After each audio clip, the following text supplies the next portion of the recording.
శుక్లాంబరధరం విష్ణుం శశివర్ణం చతుర్భుజం ప్రసన్నవదనం ధ్యాయేత్ సర్వవిఘ్నోపశాంతయేత్. గురుర్బ్రహ్మా గురుర్విష్ణుః గురుర్దేవో మహేశ్వరః గురుః సాక్షాత్ పరబ్రహ్మ తస్మై శ్రీగురవే నమః. వ్యాసాయ విష్ణురూపాయ వ్యాసరూపాయ విష్ణవే నమో వై బ్రహ్మనిధయే వాసిష్ఠాయ నమో నమః.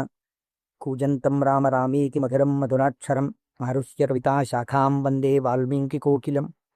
శృతిస్మృతిపురాణానాం ఆలయం కరుణాలయం నమామి భగవత్పాదశంకరం లోకశంకరం. వాగర్ధావివ సంపృక్తౌ వాగర్ధ ప్రతిపత్తయే జగత పితరౌ వందే పార్వతీ పరమేశ్వరౌ. సూక్తిం సమగ్రయతున స్వయమేవ లక్ష్మీ శ్రీరంగరాజమహిషీ మధురైకటాక్షైః. వైదగ్ధ్యవర్ణగుణగుంభనగౌరవైర్యాం కండూలకర్ణకుహరాः కవయోధయంతి. హైమోర్ధపుండ్రమజహన్మకుటం సునాసం మందస్మితం మకరకుండలచారుగండం బింబాధరం బహుళదీర్ఘకృపాకటాక్షం. శ్రీవేంకటేశముఖమాత్మని సన్నిధత్తాం మనోజవం మరుతతుల్యవేగం జితేంద్రియం బుద్ధిమతాం వరిష్టం. వాతాత్మజం వనరయూధముఖ్యం శ్రీరామదూతం శిరసా నమామి. ఆపదామపహర్తారం దాతారం సర్వసంపదాం లోకాభిరామం శ్రీరామం భూయో భూయో నమామ్యహం. సింధూరారుణ విగ్రహాం త్రినయనాం మాణిక్యమౌళిస్ఫురత్తారానాయకశేఖరాం స్మితముఖీం ఆపీనవక్షోరుహాం. పాణిభ్యాం అడిపూర్ణరత్నచషకం రక్తోత్పలం బిభ్రతీం సౌమ్యాం రత్నఘటస్థరక్తచరణాం ధ్యాయేత్ పరేదంబికాం. హరి ఓం. పరమేశ్వర స్వరూపమైన సభకి నమస్కారం. శివనామం ఒక్కసారి పలికిన వారు ఎవరైనా ఉన్నారా అని గమనిస్తారట. అంత మహోత్కృష్టమైన కాలం. విశేషించి అదృష్టం ఏంటంటే మనం ప్రతిరోజు ప్రదోష వేళలో ఈ ఉపన్యాసాన్ని ప్రారంభం చేస్తాం. ప్రదోష వేళ పార్వతీ పరమేశ్వరుల యొక్క అర్ధనారీశ్వర స్వరూపంగా శాస్త్రం భావన చేస్తుంది. అంత పరమ పవిత్రమైనటువంటి అసుర సంధ్య వేళలో సాక్షాత్తుగా శంకరుడు వృషభవాహనారూఢుడై ఈ భూమండలం మీద తిరుగుతూ శ్రీశైల పర్వతం మీద ఒక్కసారి దిగుతారట. అందుకే సంధ్యారంభ విజృంభితం శృతిశిరస్థానాంతరాధిష్ఠితం సప్రేమ భ్రమరాభిరామమసకృత్సద్వాసనాశోభితం భోగీంద్రాభరణం సమస్త సుమన పూజ్యం గుణావిష్కృతం శివే శ్రీగిరి మల్లికార్జున మహాలింగం శివాలింగితం అంటారు. ఒక మద్ది చెట్టు నల్లుకున్నటువంటి మల్లెతీగని చూసినటువంటి శంకర భగవత్పాదులు పార్వతీదేవి చేత ఆలింగనము చేయబడిన పరమేశ్వర స్వరూపాన్ని శ్రీశైల పర్వత శిఖరముల మీద దర్శనం చేసినటువంటి మహోత్కృష్టమైన శ్లోకం అది. అటువంటి శివస్వరూపాన్ని మనం ప్రదోష వేళలో ప్రవచనంగా చేసుకునే ముందు, శివపురాణం సామాన్యమైనది కాదు, చాలా పెద్ద గ్రంథం అది. అంత పెద్ద గ్రంథంలో మనకి ఉపయుక్తమైనవి ఉన్నాయి, చాలా జటిలమైనవి ఉన్నాయి. నిత్య జీవితంలో వాటిని అనుష్ఠానంలోకి తెచ్చుకోవడానికి అన్ని ఆశ్రమాలకి అలివి కానివి ఉన్నాయి. కనుక నేను అనుకున్నాను, యువాస్తోత్తర శతనామ స్తోత్రాన్ని ఉత్తరాయణ పుణ్యకాలం కనుక నేనేదో ప్రవచనం చేయడం కేవలం వినడం కాకుండా ప్రతిరోజు ఈ కార్డు పట్టుకుని వస్తే ప్రదోష వేళలో మనం ఇటువంటి దేవాలయంలో కూర్చుని చెప్పుకున్నటువంటి నామం 1,000,000 రెట్లు ఫలితం ఇస్తుంది. ఒక 30 రోజులో 40 రోజులో ఈ ప్రవచనాలు కొనసాగినప్పుడు మీరు ప్రతిరోజు ఈ నామాలు పలికారనుకోండి, 108 × 1,000,000 అంత నామం చేసినటువంటి ఫలితం మన ఖాతాలో ఈశ్వరుడు వేస్తాడు. దాని మీద వినడం శృణ్వన్ తపః, అది తపస్సు చేసినటువంటి ఫలితం అవుతుంది. ఉత్తరాయణ పుణ్యకాలంలో ఇంతకన్నా మనం చేసుకోగలిగినటువంటి మహద్భాగ్యం ఏముంటుంది? దీని మీద సుబ్రహ్మణ్యేశ్వర స్వామి వారికి ఇతపూర్వం నాకు తెలిసి కాకినాడ పట్టణంలో ఎన్నడూ జరగనంత అత్యద్భుతమైనటువంటి కార్యక్రమాన్ని మనం ఫిబ్రవరి 10, 11 తేదీలలో సుబ్రహ్మణ్యేశ్వర స్వామి వారి ఆవిర్భావము, తారకాసుర సంహారము, వల్లీ కళ్యాణము ఇవన్నీ శివపురాణాంతర్గతంగా వస్తాయి. ఇవన్నీ విన్న తరువాత 200 జంటలు పాలకావిడిని ఎక్కి పట్టుకుని, కావిడి పట్టుకున్న వాళ్ళకి ఇంకా ఆచంద్రతారార్కం వంశాభివృద్ధి కోరికలు తీరుస్తానని పరమాత్మ ప్రకటించారు.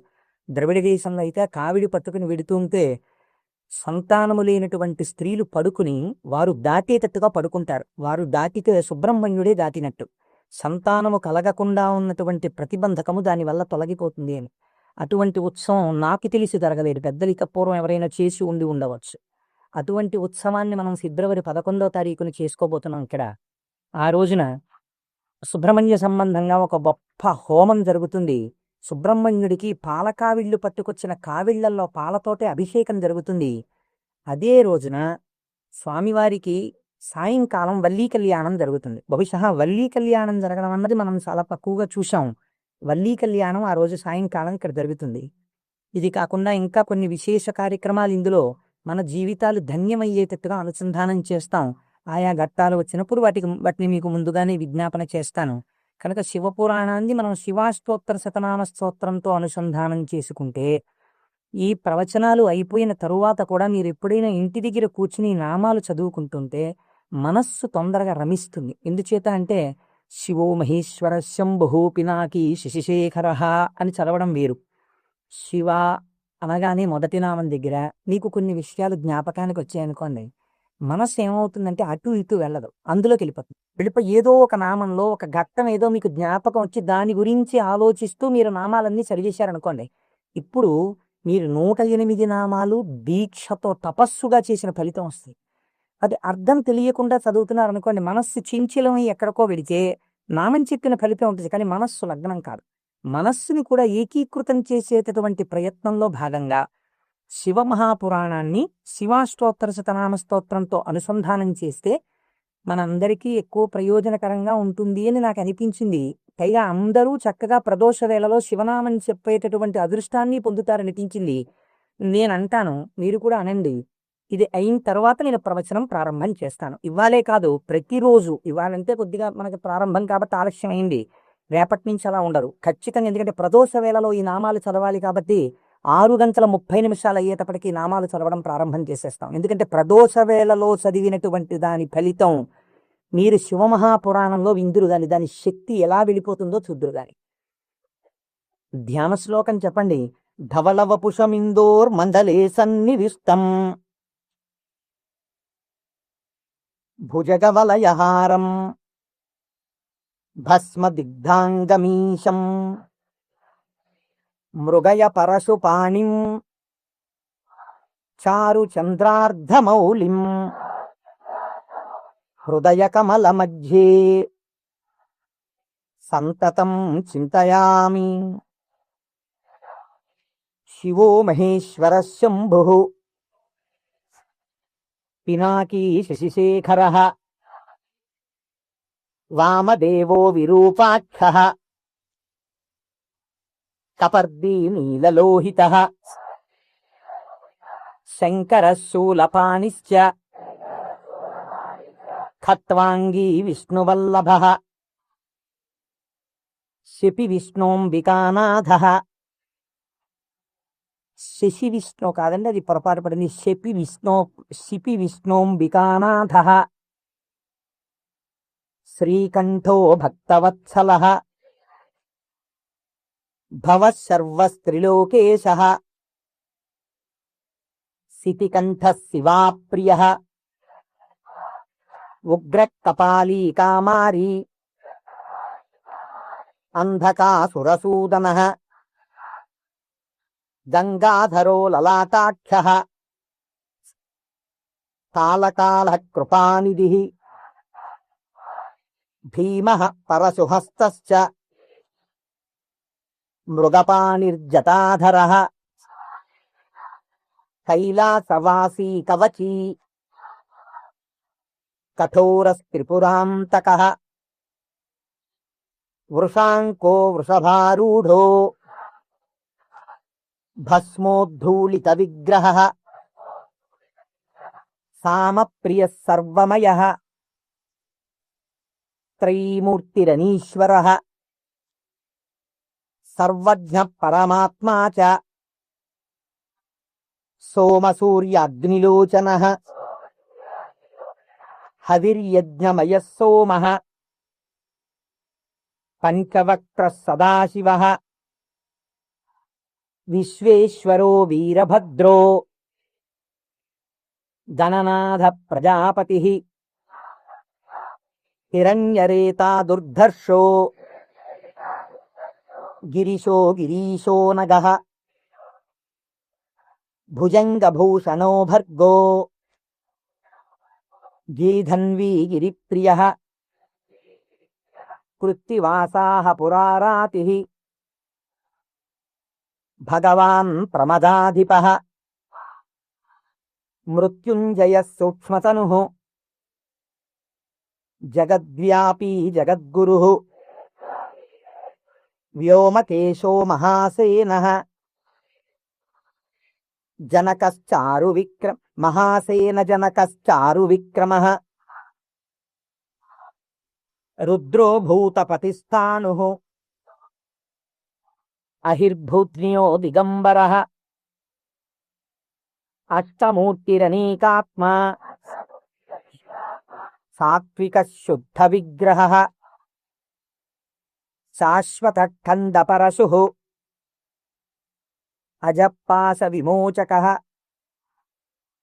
మృడ పశుపతిర్దేవో మహాదేవో వ్యయో హరి పూషదంతభిదవ్యగ్రో దక్షాధ్వర హరోహర భగనేత్రభిదవ్యక్త సహస్రాక్ష సహస్రపాత్ అపవర్గ ప్రదోనంత తారక పరమేశ్వర ఏవం శ్రీశంభుదేవస్య నామ్నామస్తోత్తరం శతం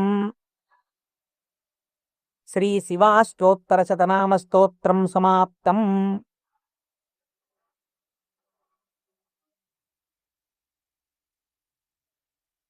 హరి ఓం.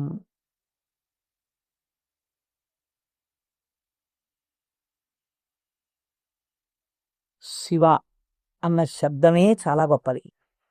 ఈ శివాష్టోత్తర శతనామ స్తోత్ర ప్రారంభం కూడా శివశబ్దంతోటే ప్రారంభమైంది. ఆ పురాణము కూడా శివ మహాపురాణము అని శివశబ్దంతోటే ప్రారంభమైంది. శివశబ్దాన్ని అమరకోశం వ్యాఖ్యానం చేసింది.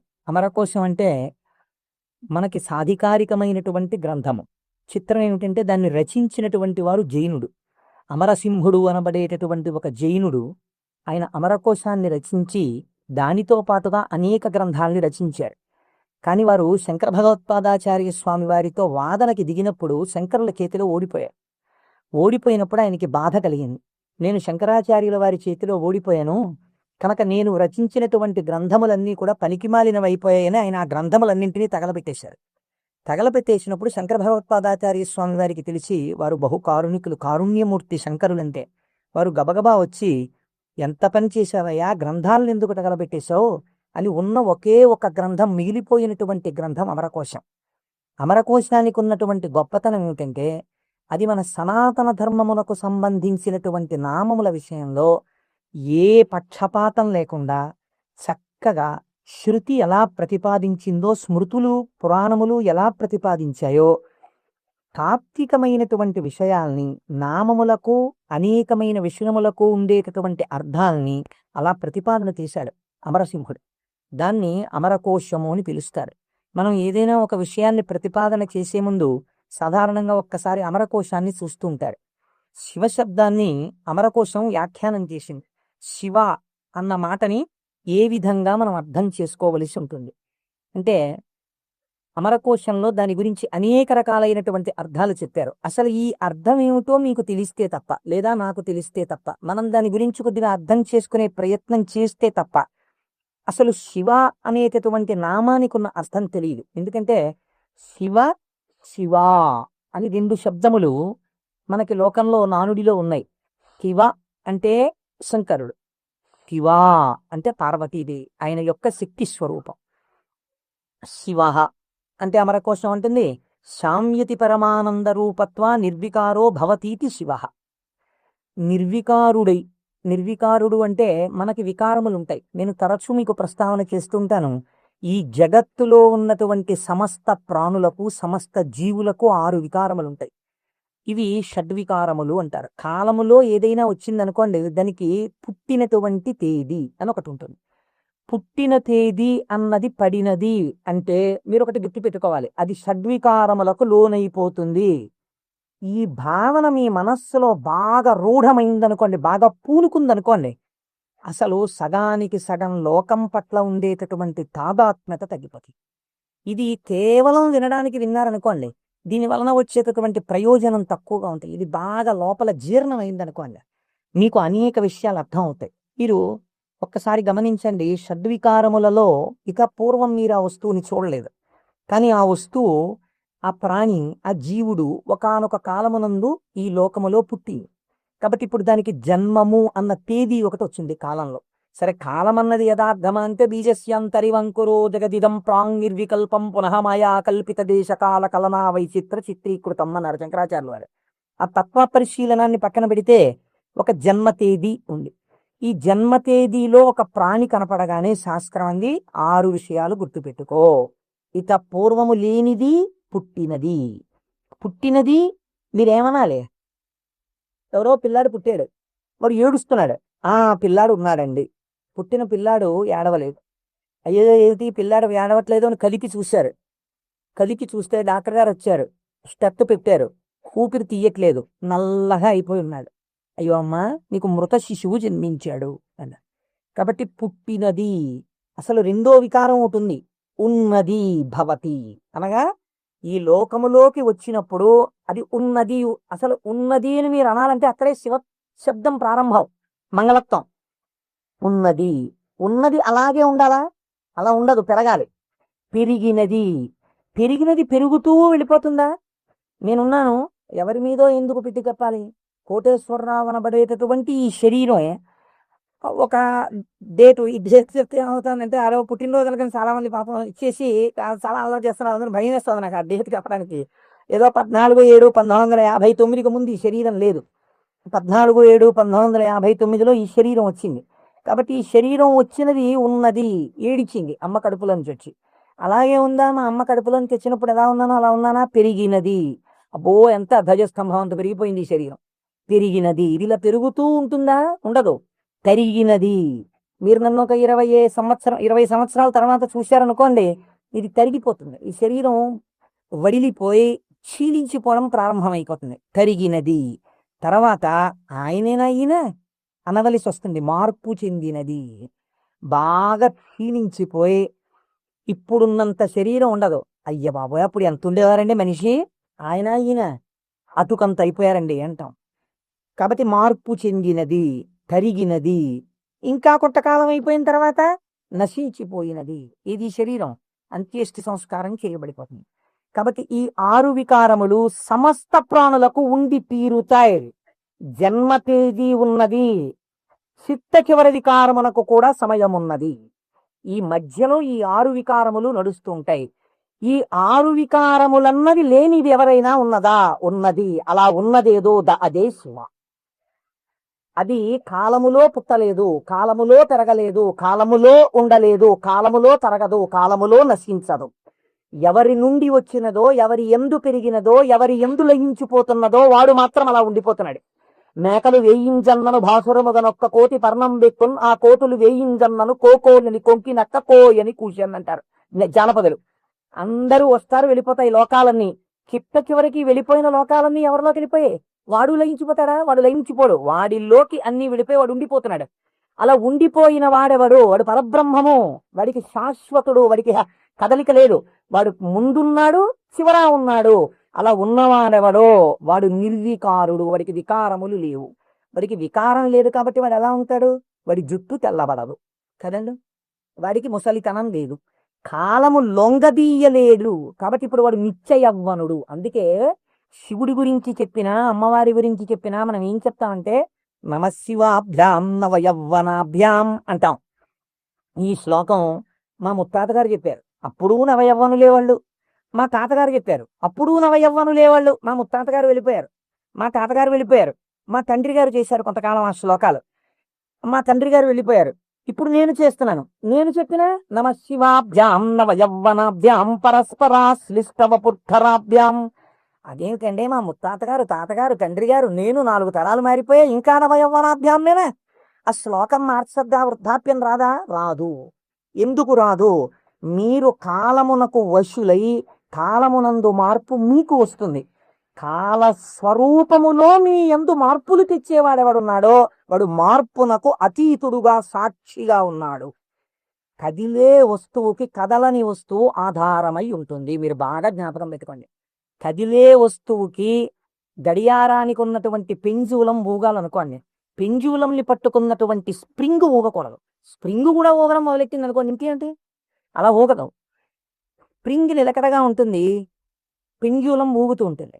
ఒక కదిలే వస్తువుకి, ఒక కదలని వస్తువు ఎప్పుడూ కూడా ఆధారమై ఉంటుంది. వికారములు కలిగిన జగత్తుకు ఏది వికారములకు అతీతమై ఉన్నదో అది ఆధారమై ఉన్నది.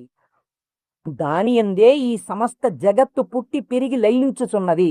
అటువంటిదేదో అది వికారాతీత స్థితి కలిగినటువంటి పరబ్రహ్మము. దానిని నువ్వు ఒక నామవాచకంతో పిలవాలనుకుంటే శివ అని పిలవవచ్చు. కాబట్టి ఇప్పుడు శివశబ్దం ఎవరిని చెప్తోంది? పరబ్రహ్మాన్ని చెప్తోంది. ఇప్పుడు ఆయన ఎలా ఉంటారు? నిర్వికారమై, నిరంజనమై. ఇదే కదండి శివకవచం మాట్లాడుతుంది పూర్వభాగంలో. ఆయన యొక్క స్థితిని ఆయన ఎలా నిర్వికారుడై ఉంటారో చెప్తుంది. ఇటువంటి పరమాత్మ స్వరూపం నీ కన్నులకు కనపడుతుందా? వికారము పొందుతున్న జగత్తు మీకు కనపడుతుంది, కానీ వికారములు పొందుతున్నటువంటి జగత్తుకి తను ఆధారముగా ఉన్నవాడు మీకు కనపడతాడా? కనపడడు.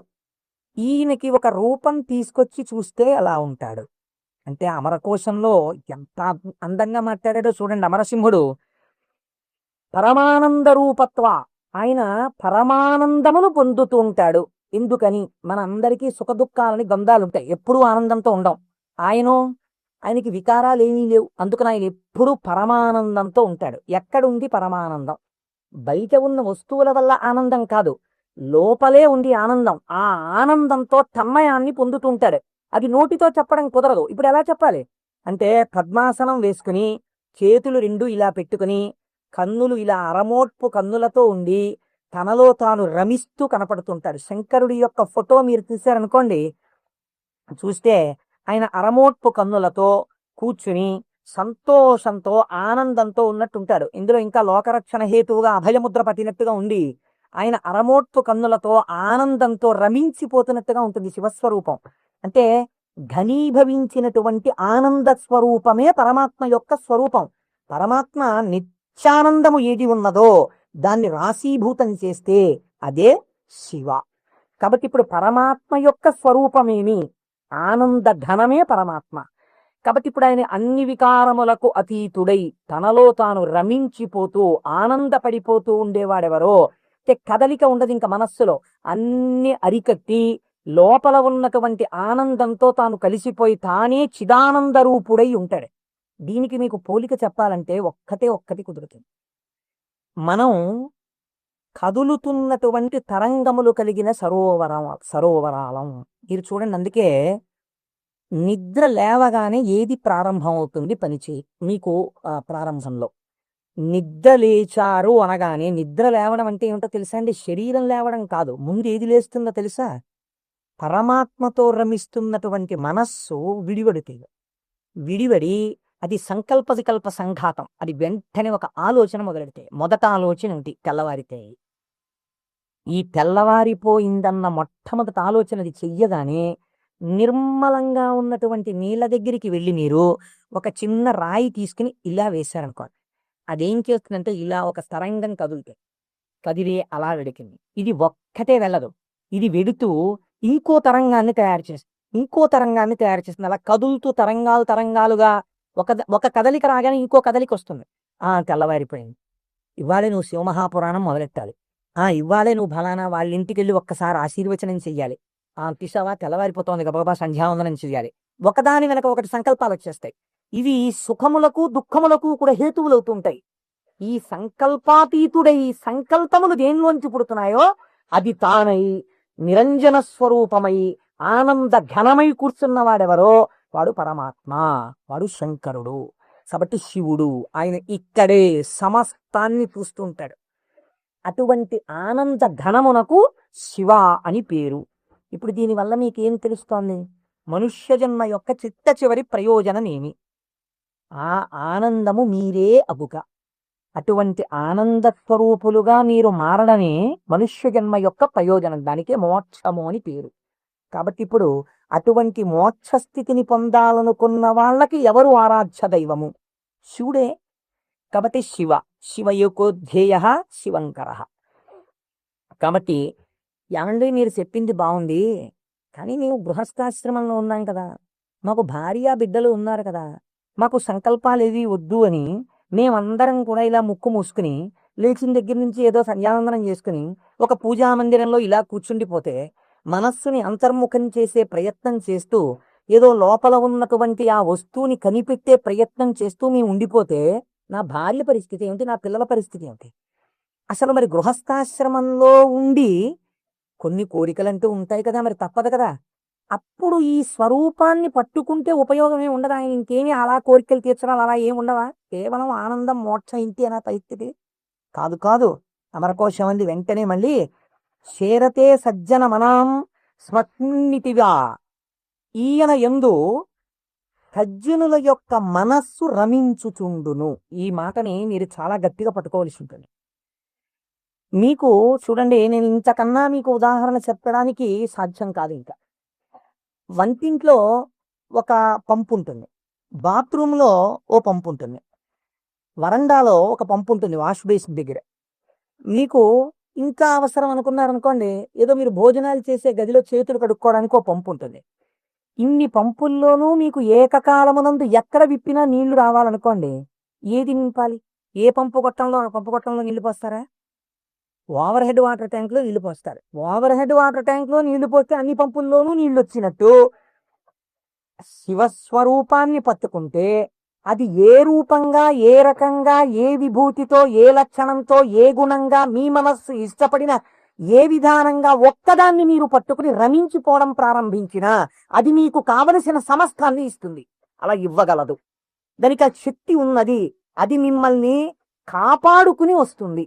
మీరు చూడండి, గొడుగు ఒక్కటి ఇలా పట్టుకున్నారండి, ఇలా గొడుగు పట్టుకుని వెళ్ళిపోతున్నారు. ఇలా గొడుగు పట్టుకు వెళ్ళిపోతుంటే బయట మంచి ఎండ కాసింది. ఇప్పుడు ఆ గొడుగు మిమ్మల్ని రక్షిస్తుందా, రక్షించదా? రక్షిస్తుంది. మీరు వెళ్ళిపోతుండగా మంచి మబ్బు పట్టి వాన ప్రారంభమైంది. గొడుగు రక్షిస్తుందా, రక్షించదా? రక్షిస్తుంది. వాన తగ్గిపోతోంది, ఇంకా కొద్దిగా ఎండ వస్తే బయలుదేరదాం అనుకుని మీరు చెట్టు కింద నించున్నారు. ఒక పక్షి పై నుంచి రెట్ట వేసింది. మీ మీద పడకుండా గొడుగు రక్షిస్తుందా, రక్షించదా? రక్షిస్తుంది. ఒక గొడుగు మీకు శీతలము నుండి, ఉష్ణము నుండి, జలధార నుండి, పక్షి రెట్ట నుండి ఇన్నిటి నుంచి కాపాడినప్పుడు పరమాత్మని పట్టుకున్న వాడి కోరికలు కూడా అన్ని భంగులా తీరుతాయి. మీకు ఏది కావాలో అది వాడు ఇవ్వగలడని మీరు ఎలా అనుకోవట్లేదు? అచేతనమైన ఒక గొడుగు మీకు ఇంటిని ఇవ్వగలిగినప్పుడు మీరు పట్టుకున్న పరమాత్మ మీకు ఏది అవసరమో అది మీకు ఇవ్వడని మీరు ఎలా అనుకుంటున్నారు? మీకు ఏది కావాలో మీరు అడగక్కర్లేకుండా మీకు తీరుస్తాడు. అది గొప్ప. మీరు శాస్త్రంలో ఒక మర్యాద తెలుసుకోవాలి. మీరు అడిగితే ఇచ్చినవాడు గొప్పవాడు కాదండి. మీరు వెళ్ళి అడిగారనుకోండి, వెంటనే మీరు జీవితంలో చాలా దిగజారిపోయినట్లయిపోతుంది. ఒకరి దగ్గరికి వెళ్ళి, అయ్యా నాకు ఇది లేదండి, నన్ను మీరు కొంచెం అనుగ్రహించి నాకు ఇది కలిగేటట్టుగా మీరు చెయ్యండి అని అడిగారు అనుకోండి, వాచికంగా నోరు విప్పి ఒకరి దగ్గరికి వెళ్ళి నాకు ఇది ఇప్పించండి అని అడిగినప్పుడు ఆత్మహత్య సదృశమే. వాడు చచ్చిపోయినంత బిడియపడిపోతాడు. ఎవరు శీలమున్నవాడు బెంగ పెట్టుకుంటాడు. నోరు ఇప్పి అడగడమా, వెళ్ళి నాకు ఇది ఇవ్వండి అని ఎలా అడగను అంటాడు. అడగలేడు. అందుకే మనకి పూర్వకాలంలో మీకు తెలుసో తెలీదో, మీసంలో ఒక వెంట్రుక తాకట్టు పెట్టి అప్పు తెచ్చుకునేవాడు. మీసంలో వెంట్రుక తాకట్టు పెడితే అప్పు ఇవ్వడం ఏంటండి? అంటే వాళ్ళ రోసానికి చిహ్నం అది. ఎన్నడూ నేను ఒకరిని చెయ్యి అడగలేదురా, చెయ్యి జాపి అడగలేదు. అటువంటి వాణ్ణి నిన్ను అడుగుతున్నాను. నేను ఇంత సిగ్గుపడిపోయానడానికి ఉదాహరణ ఏమిటో తెలుసా? ఈ వెంట్రుక ఒకటి నీ దగ్గర పెట్టుకో, మళ్ళీ తీర్చిన నాడు ఈ వెంట్రుక తీసుకెళ్తాననేవాడు. వాడి రోసానికి, వాడి శీలానికి ఆ వెంట్రుకని ప్రాతిపదికగా తీసుకుని అప్పిచ్చేవాడు పూర్వం. అందుకే నా మీసంలో వెంట్రుక తాకట్టెత్తాననేవారు పూర్వం. కాబట్టి ఒకరి దగ్గరికి వెళ్ళి అడగడం అంటే అంత చిన్నతనం. పరమాత్మ అయినా మిమ్మల్ని అలా చిన్నబుచ్చి ఇస్తాడని మీరు ఎలా అనుకుంటున్నారు? గొడుగు పచ్చిరెట్ట నుంచి నన్ను కాపాడు, వాన పడితే కాపాడు, ఎండగా ఉంటే కాపాడు, పైనుంచి ధూళి పడకుండా కాపాడు, ఓ గడుగా నన్ను రక్షించు అని మీరంత స్తోత్రం చేసి వేసుకుంటున్నారేంటే? ఇలా విప్పిలా పట్టుకుంటే అంతే రక్షించేయడం దాని ప్రయోజనం. అలా మీరు శివస్వరూపాన్ని పట్టుకుంటే, ఎలా పట్టుకున్నా సరే, అంటే ఎలా పట్టుకోవాలంటే అభిషేకాలు చేయాలా, పూజలు చేయాలా, లేకపోతే దాని స్వరూపం బాగా తెలుసుకోవాలా, అర్థం అవ్వాలా? కాదు. మీ మనస్సు ఏదో ఒక విషయంలో రమించింది అంతే, అది చాలు. మిమ్మల్ని మీకు రక్షణ కల్పించడానికి అది హేతు అవుతుంది. Thank you for watching. Like చేయండి, షేర్ చేయండి, సబ్స్క్రైబ్ చేయండి for more videos. Tiny wheels.